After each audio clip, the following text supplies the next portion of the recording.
Ashford. Welcome to Rewired Stories. Now let's listen to the story and don't forget to subscribe to this channel. Sign them. There is no reason to make this harder than it has to be, Ma. Richard said you would understand. I understand more than you think, hon. What do you mean, yes? Aren't you going to say anything? I say. What would you like me to say? The divorce papers rested neatly on the polished oak dining table. Richard Carter slid them forward with 2 fingers, almost casually, as though he were handing his wife the dinner menu instead of ending 32 years of marriage. The grandfather clock in the corner ticked loudly, each second stretching longer than the last. Outside, a gentle spring rain tapped against the kitchen windows of their beautiful colonial home in Fairfield, Connecticut. The neighborhood was quiet, lined with maple trees and perfectly trimmed lawns. It looked like the kind of place where marriages lasted forever. Inside that dining room, however, something was quietly coming to an end. Evelyn Carter looked down at the stack of papers. She didn't touch them. Not yet. Instead, she folded the dish towel in her hands with the same care she'd used every evening for decades. The scent of homemade chicken pot pie still lingered in the kitchen. Richard hadn't eaten a bite. Across from him sat Vanessa Monroe, 38, elegant, perfectly styled blonde hair, a cream-colored designer coat draped over her shoulders. She crossed one leg over the other and glanced around the house with the confidence of someone already imagining where she'd place her own furniture. Evelyn noticed. She noticed everything. The expensive perfume, the smug smile, the lipstick stain on Richard's coffee mug. She had noticed that stain 3 months ago. She simply hadn't said anything. Richard cleared his throat. Evelyn, we don't have to make this harder than it already is.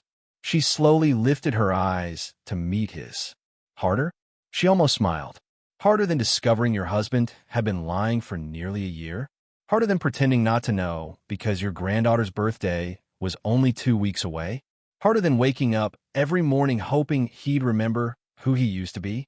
No, there wasn't much left that could be harder. She reached for the papers. Vanessa leaned forward slightly, almost unable to hide her curiosity. Most women cried. Some screamed. Others begged. She was clearly waiting for the performance. Instead, Evelyn adjusted her reading glasses. Turn the first page. Read every single line, every clause, every financial disclosure, every signature line. Richard shifted impatiently. You don't have to read all of it.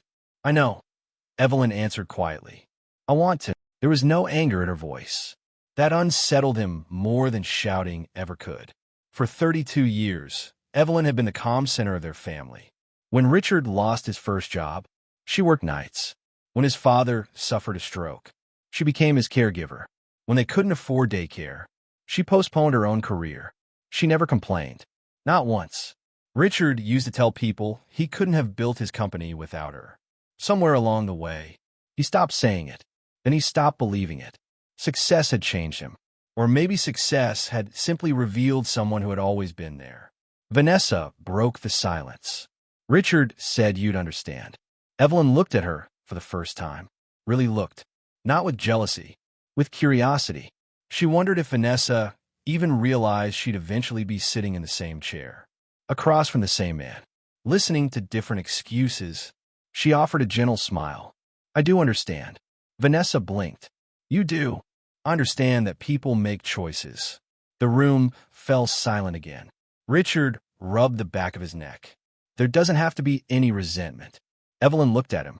I don't resent you. Those 4 words landed heavier than any accusation, because they sounded true. Richard suddenly wished she'd yelled. He wished she'd called him names. He wished she'd thrown the papers across the room.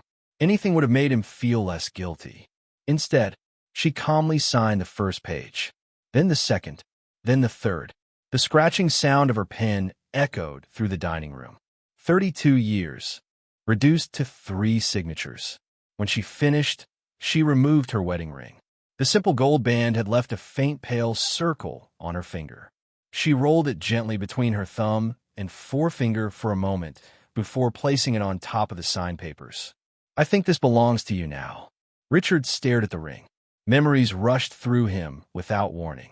A nervous young woman laughing in a tiny church. Their first apartment with broken heating. Road trips in an old station wagon. Holding their newborn daughter together.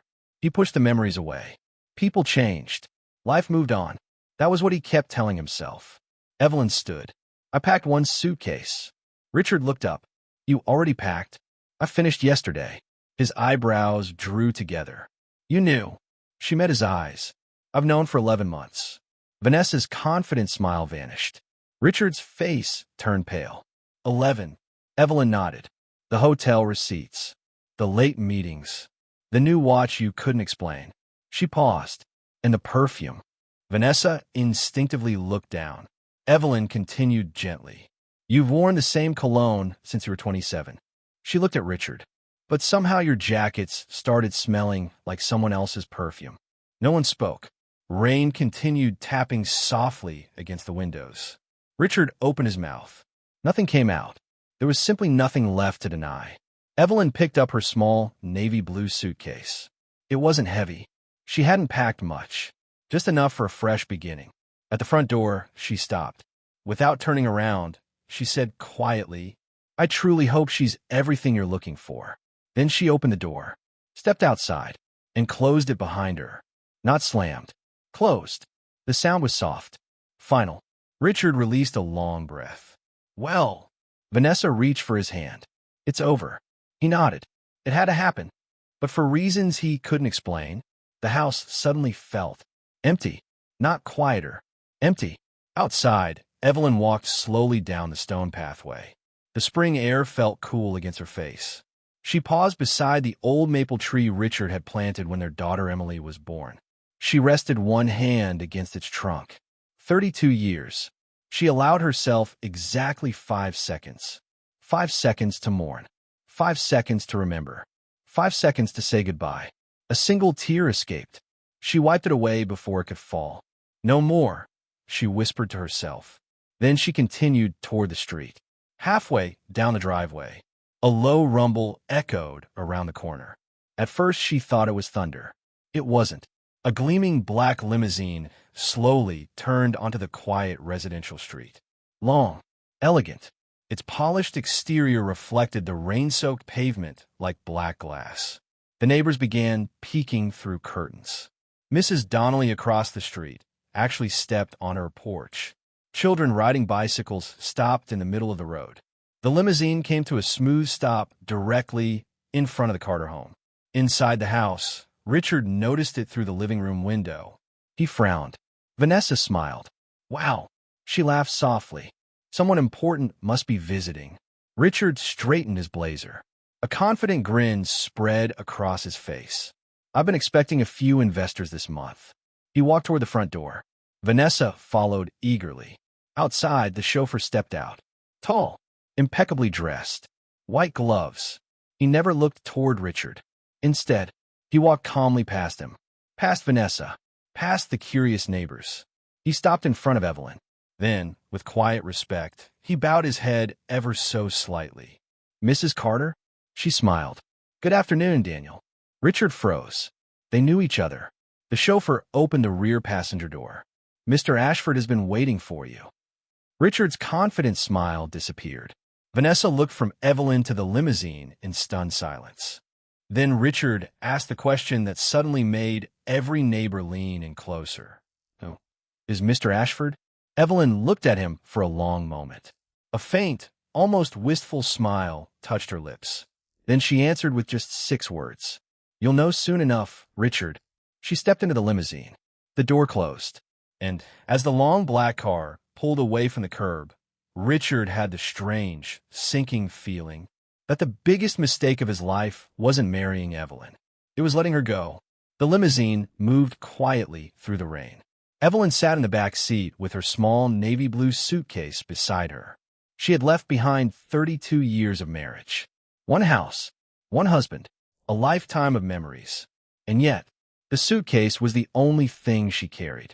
Outside the tinted windows, the familiar streets of Fairfield disappeared one by one. The grocery store where she bought Richard's favorite coffee. The church where Emily had been baptized.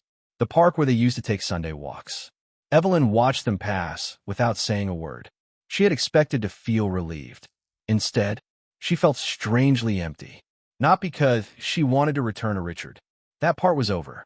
But because she had spent so many years building a life around another person that she wasn't sure what her life looked like without him.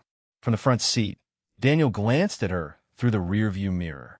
"Are you comfortable, Mrs. Carter?" Evelyn gave a faint smile. "Yes, Daniel. Would you like me to adjust the temperature?" "No, thank you."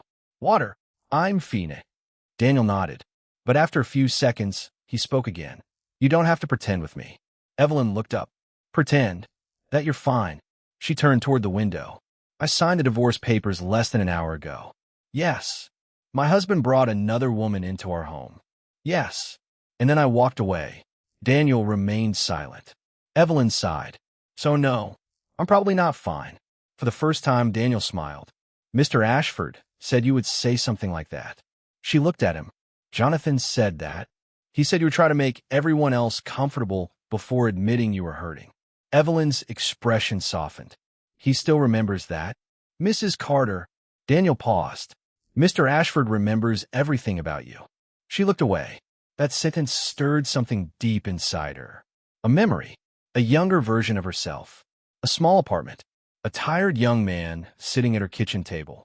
And a promise she had not thought about in years. Back at the Carter house, Richard stood near the front window. The limousine had disappeared from view, but he was still staring at the empty street. Vanessa stood behind him. She crossed her arms. "Well?" Richard didn't answer. "Well, what?" she asked. "Who was that?" "You tell me." "I don't know." Vanessa studied him. "You don't know?" "No." "You knew the driver." "I've never seen him before." But Evelyn called him Daniel. "She probably met him before." "Where?" Richard turned around. "How would I know?" Vanessa lifted both hands. "Relax. I'm just asking."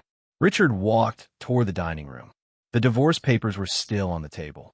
Evelyn's wedding ring rested on top of them. He picked it up. For 32 years, that ring had been part of her. She wore it while raising their daughter, while working late nights, while sitting beside his hospital bed after his heart surgery, while caring for his mother. And now, it was lying in his hand. Richard closed his fingers around it. Vanessa watched him. "You wanted this." He looked at her. "What?" "The divorce." "Yes. You said you were tired of living with someone who had stopped making you happy." "I was." "Then why do you look upset?" Richard placed the ring back on the table. "I'm not upset. You've been standing at that window for 10 minutes. I'm thinking. About Evelyn?" "No." "Then about the limousine?" Richard didn't answer. Because the truth was, he was thinking about both. He knew Jonathan Ashford, or at least, he had known him once. Before the private jets. Before the billion-dollar company. Before magazine covers called him a genius. Before the world knew his name. Richard knew Jonathan when he was just a young engineer with a dream no one believed in. And Evelyn. Evelyn had believed in him more than anyone. Richard walked into his office and shut the door. Vanessa followed. "Richard, what is going on?" He opened a drawer. At the back was an old photograph. The edges were faded. 3 people stood in front of a small brick building. Jonathan, Evelyn, and Richard. They looked young. Jonathan was holding a set of blueprints. Evelyn was smiling. Richard wasn't. Vanessa picked up the photograph. "Who is that?" Richard took it from her. "Jonathan Ashford." Her eyes widened. "The billionaire?" "Yes." "You know him?" "I knew him. You never told me." There was nothing to tell. Vanessa pointed toward the photograph. "Then why is Evelyn standing beside him?" Richard stared at the picture. For a moment, he said nothing. Then he placed it back in the drawer. "Because she made a mistake." Vanessa frowned. "What mistake?" Richard shut the drawer, believing in him. The limousine passed through tall, iron gates. Evelyn looked outside. A long private road curved through acres of greenland. Even under the gray afternoon sky, the estate looked beautiful. Ancient oak trees lined the driveway. Stone fountains stood beside carefully trimmed gardens. In the distance was a large white mansion. It was elegant, but not cold. There were flowers near the entrance. Warm lights glowed behind the windows. It looked less like a billionaire's palace, and more like a home. The limousine came to a stop. Daniel stepped out and opened Evelyn's door. She looked at the mansion. Jonathan lives here? He does. I remember when he lived in a one-bedroom apartment above a laundromat. Daniel smiled. He remembers that too. Evelyn stepped out. Her shoes touched the wet stone driveway. For a moment, she stood still. It had been nearly 30 years since she last saw Jonathan Ashford. She had followed his success from a distance. She saw the interviews, the newspaper articles, the photographs of him shaking hands with presidents. But she never expected to see him again. Not like this. Not after all these years. The front door opened. An older man in a dark suit stepped outside. He smiled warmly. Mrs. Carter. Evelyn looked surprised. Do I know you? My name is Thomas. I've worked for Mr. Ashford for 23 years. It's nice to meet you. The pleasure is mine. He stepped aside. Mr. Ashford is waiting. Evelyn looked toward the doorway. Is he nervous? Thomas smiled. He has checked the front window 14 times. She laughed. Jonathan? Yes. The same man who used to say emotions were a distraction? The very same. For the first time since leaving Richard's house. Evelyn laughed. It was quiet, but it was real. Inside the mansion, Jonathan Ashford stood beside a large fireplace. His silver hair was neatly combed. He wore a navy sweater and dark trousers. No expensive suit. No watch covered in diamonds. No crowd of assistants. Just Jonathan. Older, grayer, but still familiar. He turned when Evelyn entered. For several seconds, neither moved. Then Jonathan smiled. There you are. Evelyn looked at him. Hello, Jonathan. His smile widened. You still say my name like I'm 27. You still look like you haven't slept. He laughed. Some things never change. No. She looked around. Some things change quite a lot. Jonathan followed her eyes. The house. The house. You don't like it? I didn't say that. You're thinking it's too big. It's enormous. I needed the space. For what? Jonathan looked toward the empty hallway. Apparently, nothing. Evelyn smiled. Then the smile disappeared. Because suddenly, she remembered why she was there. The divorce. The papers. Richard.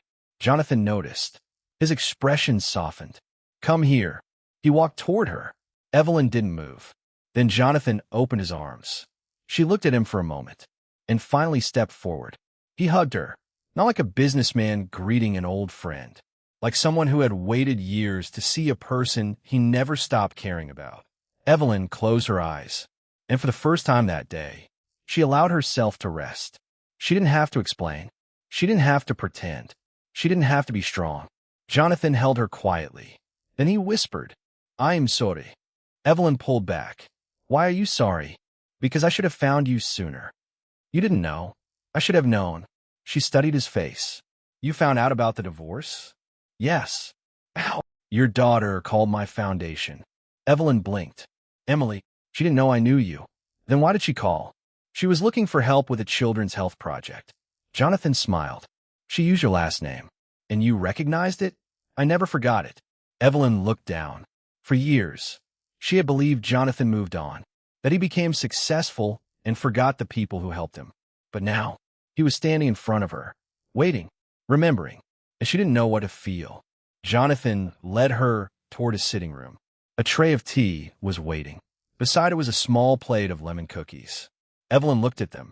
You remembered. Your favorite. I haven't eaten lemon cookies in years. Then you've been making poor choices. She laughed again. Jonathan sat across from her. For a moment, they simply looked at each other. Then Evelyn asked, why did you send the limousine? Jonathan leaned back. Because I didn't want you leaving that house alone. I could have taken a taxi. No, Jonathan, no. His voice was gentle, but firm. You spent 32 years taking care of everyone else. He paused. Today, someone was going to take care of you. Evelyn looked at the tea. Her eyes filled. She quickly looked away. Jonathan noticed, but he didn't say anything. He waited. After a while, Evelyn asked, did Richard know you sent the limousine? Jonathan's expression changed. He knew I was coming. No. Then what do you mean? He knew who I was. Evelyn looked up. Of course he knew. Jonathan frowned. You told him. We all knew each other. He sat quietly, then nodded. Yes. For a moment, neither spoke. The past had entered the room, and it was impossible to ignore. Evelyn picked up a lemon cookie. She didn't eat it. She simply held it between her fingers. Do you remember the first time Richard met you? Jonathan smiled faintly. Your birthday. You came late. My car broke down. You said you were going to build a machine that would change medicine. I was ambitious. Richard said you were unrealistic. Jonathan laughed. He used a different word. What did he call you? A dreamer with no money. Evelyn smiled. That sounds like Richard. He wasn't entirely wrong.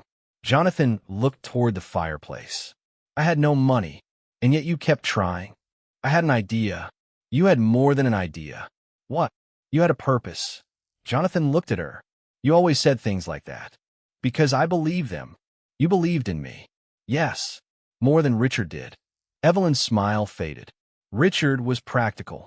Jonathan leaned forward. No, Jonathan. He was afraid. Afraid of what? That I would fail. Evelyn shook her head. He didn't want you to fail.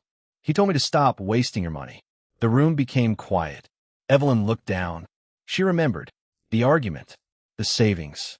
The choice. In the night, everything changed. 29 years earlier, Evelyn stood in the kitchen of their small apartment. A stack of bank statements lay on the table. Jonathan sat across from her. He looked exhausted. His hair was messy. Dark circles rested beneath his eyes. A folder filled with sketches and medical research was open beside him. I'm done, Jonathan said. Evelyn looked up. You're not. Yes, I am. You've said that before. This time I mean it. You're tired. I'm broke. You're both. Jonathan gave a humorless laugh. The bank rejected me. Again. Yes. The investors? They want me to sell the idea. Don't. I may not have a choice. Evelyn looked at the blueprints. She understood only part of the science, but she understood the purpose. Jonathan had designed a small medical device that could help doctors detect dangerous heart conditions earlier. He believed it could save lives. But no one wanted to invest. Not because the idea was bad. Because Jonathan had no money, no family connections, no wealthy investors. Nothing except an idea. And Evelyn believed the idea mattered. She opened the kitchen drawer. Jonathan watched. What are you doing? She removed a small checkbook. Evelyn. She wrote a number, then turned the check toward him. Jonathan stared. $47,000. He looked at her. No. Yes. No. It's my savings. I know. Then take it. I can't. You can. Evelyn, this is everything you have. I know. You were saving to open a bakery. I can wait. You've been saving for 8 years. I can save again. Jonathan pushed the check away. I won't take your future. You're not taking it. Yes, I am. No. She placed the check in front of him again. You're building something that could save lives. Or fail. Thank you for watching. What will become of Richard after the divorce? Why was he scared that Jonathan came back to pick Evelyn? You will get to know all of these and other secret things to be revealed in part 2. Don't forget to subscribe to this channel for more amazing story